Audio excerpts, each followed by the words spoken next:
Conrado Garcia Madrid in Mexico and Jim Ritchie Dunham here in Western Massachusetts, talking today about the Cancer Free Economy Network project that we were doing. That project started back in 2015. We started the project. Excellent. So this is a collaboration that we've done with the Garfield Foundation, working with a project that was already about a year into the process. So as we joined it, they had already done some systems mapping and done some initial determination with the large group of stakeholders of what they thought the leverage points were to be. And we were invited to come in and provide our strategic analysis, our strategic systems analysis with the strategic clarity methodology to see if we could understand and more analytically what the leverage points would be, and then how to work with leverage point teams with that methodology. And so we said yes and invited a few people from the Garfield Foundation and the Cancer Free Economy Project Network to go down to Querétaro and do the analysis with you and Annabelle. And so Ruth, Gail, and Jeff were down there for a week and a half or so and did the analysis, and then we're able to that way bring it back to the community, put it into their language, and then the leverage point teams were created and began to roll out that using the systemic analysis and understanding to guide the leverage point teams in doing their work of coming up with leverage point strategies that would all fit together into one higher order strategy.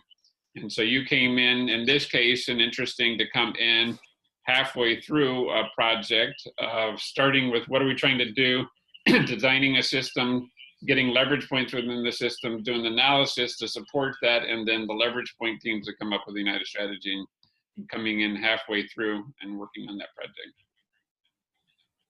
So you had sort of two phases of this work initially. One was, as I said, to do the systemic analysis with another team of folks to support that, and then working with the leverage point teams. Right. Is any insights for you from the initial part of doing the leverage or the systemic analysis with other folks and onboarding them into the process? Yeah. A lot of insights. I think this is this kind of project is the before and after kind of projects. It was a beautiful experience to have the client. In this case, the Garfield people, Gail, Ruth, and Jeff, down here in Mexico doing the analysis. It was a very interesting way to how the analysis, how these tools, how these conversations, how these conversations needs to happen. For me, it's a very interesting way. It was a very interesting way to tackle this very, I'll say, complicated, for some people, complicated kind of conversations and way of thinking. So it was very interesting for Annabelle and myself to have them doing the actual work and having the actual conversation in order for them to empower themselves and be the ones to go back to and present, what were the main insights of everything. So it was interesting. It was a beautiful exercise. Of course, it took longer that it will have taken us to do that, but it was really interesting to have that experience. From that experience on, we are trying to do the same thing with other clients in order for them to get immersed into the process. It actually made transparent what before was a black box, of very intelligent people doing very intelligent analysis. So it was very interesting to have them, not that they are not intelligent, but that they are very intelligent, but to have them see what the process looks like. Right. And this also changed our internal perspective that it takes years to learn how to do this.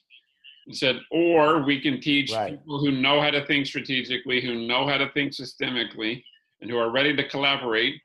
They were able to go through and help do the analysis with a couple of experts in the room, but they were able to do the analysis themselves within a week and a half. That's right. Yeah. That's right, and also takes the co-investing concept to, for me at least, to a very grounded place. No, for me it was very clear now what a co-investor looks like. No, when we get back to the network, we have them in our side, and I will quote that, and in order to explain the thing, no, and to make them understand what the experience was of having this kind of analysis, no, having these kinds of results. Is not that we are inventing thing. There's a logic and there's a process in order to get to these results, and everything it's improvable. But the thing is not just that we are making things up and giving some results. It's an interaction of people working together. That for me is the most important thing of having them with us during the analysis. No? I think that's great because they're carrying it with them from then on, and so they can defend it and communicate it. And it also helped us in having people who were participating in the process be able to translate into their terms and their language without sacrificing the rigor and robustness of what we were doing. So that was great. That's right. Yes. That's great. And then the next part of the work was you working with also another team to work with a strategy, uniting a strategy across leverage point teams. So yeah, that was something. So a little bit about what was the process of working with the different leverage point teams?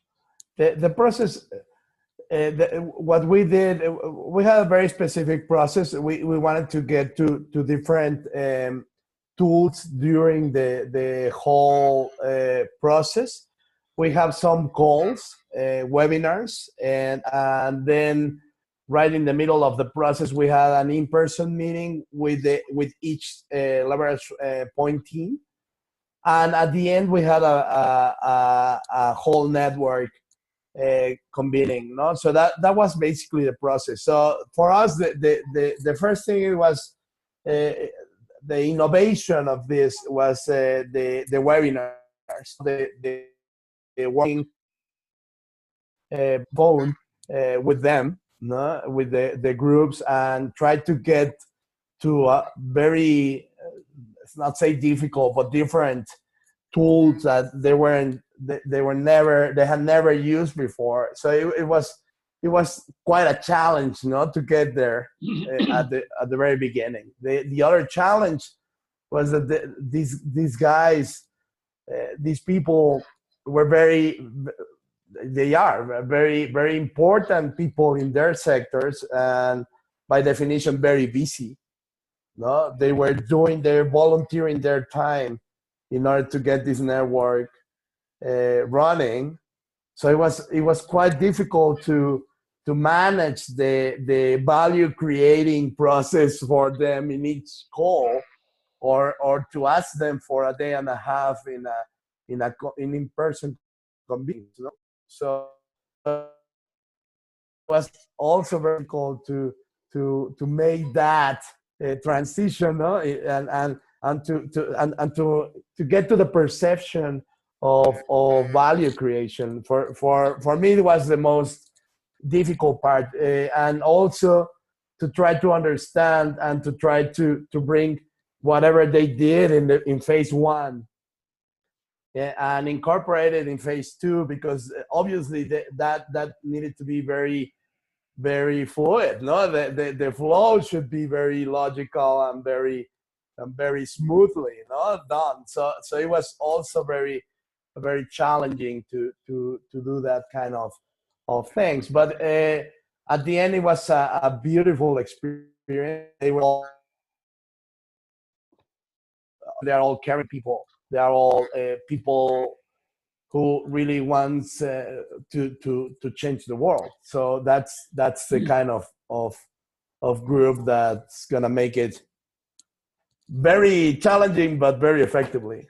Excellent. So you were referring to phases, and we're changing the names and numbering of phases, but to move from the being able to come together and see what we're caring about and the whole system, and then moving into how do we, after we've identified leverage points, how do we come up with a united strategy and doing Right. that fluid. And we hadn't stated this is a project for removing, it's a cancer-free economy network. And the purpose is to remove the carcinogenic toxins from the US economy at a national level. And Right. how many different stakeholder groups are we talking about involved? Oh man, it must be a network about. So we need to narrow them down to 20, 15, more or less, and it was very difficult to do that because we were used to, and when I say we, I'm talking about Anabel and myself, but we were used to do these kinds of analysis all the time for private organizations, but in a network, in a national wide network, it's quite difficult to say organizations, for example, as a stakeholder, because there are many types or kinds of organizations that we need to consider in order to understand the stakeholders. So there are 4 or 5 different stakeholders within that one. Right. So we're talking about private sector. We're talking about public, obviously. We're talking about legislation and policy. We're talking about general public. We're talking about within the general public. We're talking about consumers and suppliers, and we're talking about the disadvantaged populations. So a lot of things, a lot of topics inside the same network. So it was really interesting, and very challenging. Right. And that's why you were talking about the representatives of each of these across a national level. That's working at the national to very local level across what creates the toxins to who's affected by the toxins to cancer. It's a wide variety, and you had very high level people representing each of those. And how do we get them working together in very efficient ways to effectively come up with a united strategy? That's great. Any, off the top of your mind, any of the big insights that came from this process for you? For me, there were many. For me, one of the most important ones is that basically these people are experts in their fields, and they're full voices in their fields. So it's very difficult to say to someone that we need to do something different, in order to collaborate. And it's very difficult for me. It was very difficult for me to have that conversation with a leader, that has made a lot of change and a lot of impact in his community, So that was the first one. And the other one that was very interesting for me, very important for me, and changed my way of thinking about this kind of projects is that the term collaboration is not clear. It's not easy. It's not obvious. And people sit together, and have conversations, and all of a sudden they think they are collaborating, and they are not. So me trying to convince you to use my policy or my strategy is not collaboration. So it's that kind of things is very, very difficult to understand with people that are used to advocate, for something as important as the objective of this project.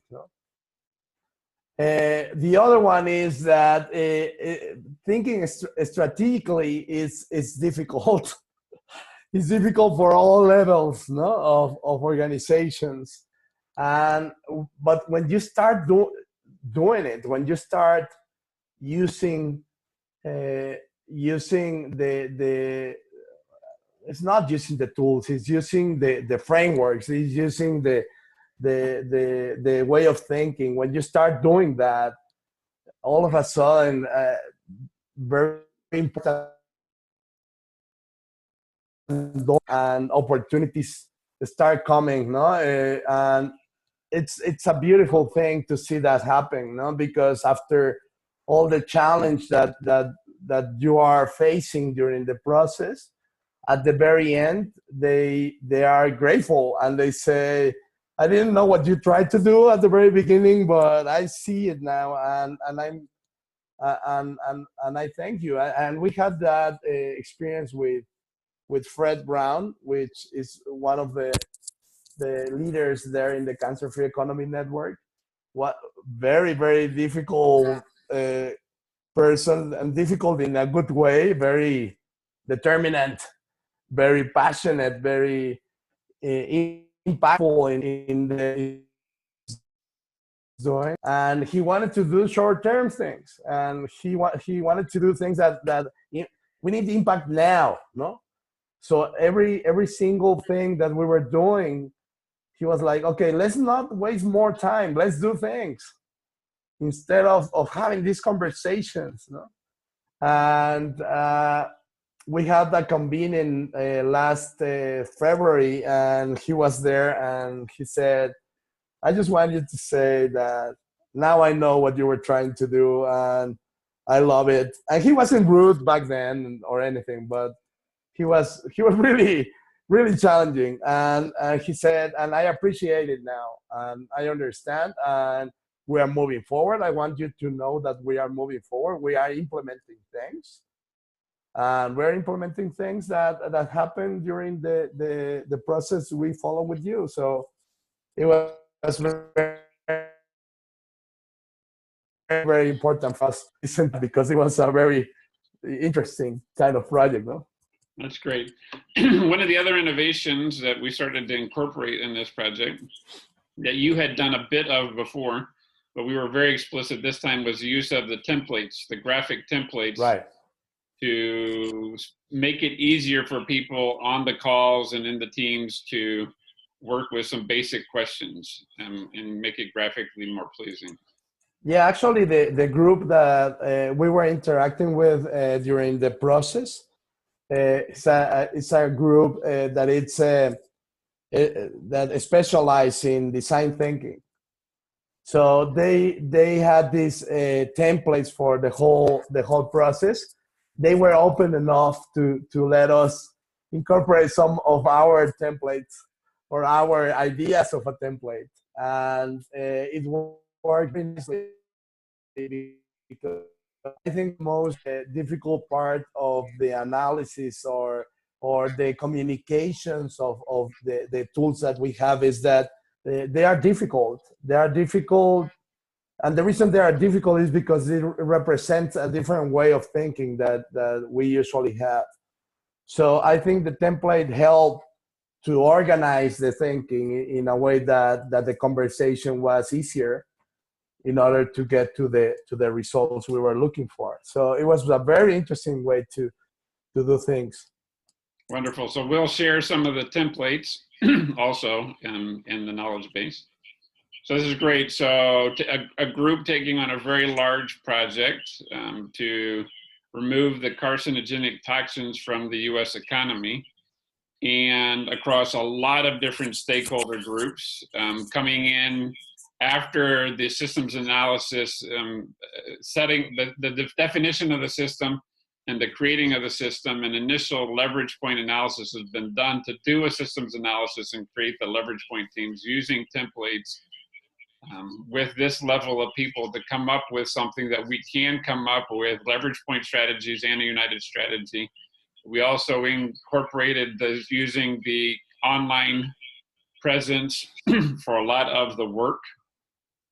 And so that was also an innovation in bringing to practice that we can get people from all over the place working together in a different way. And you got the feedback at the end that it was a bit difficult sometimes to go through that process, but we understand it and we're actually implementing some of these things. So this is great. Sounds easy when you say that, when you describe the process. Yeah, it was one of the most beautiful, impactful experiences in my professional life to have kind of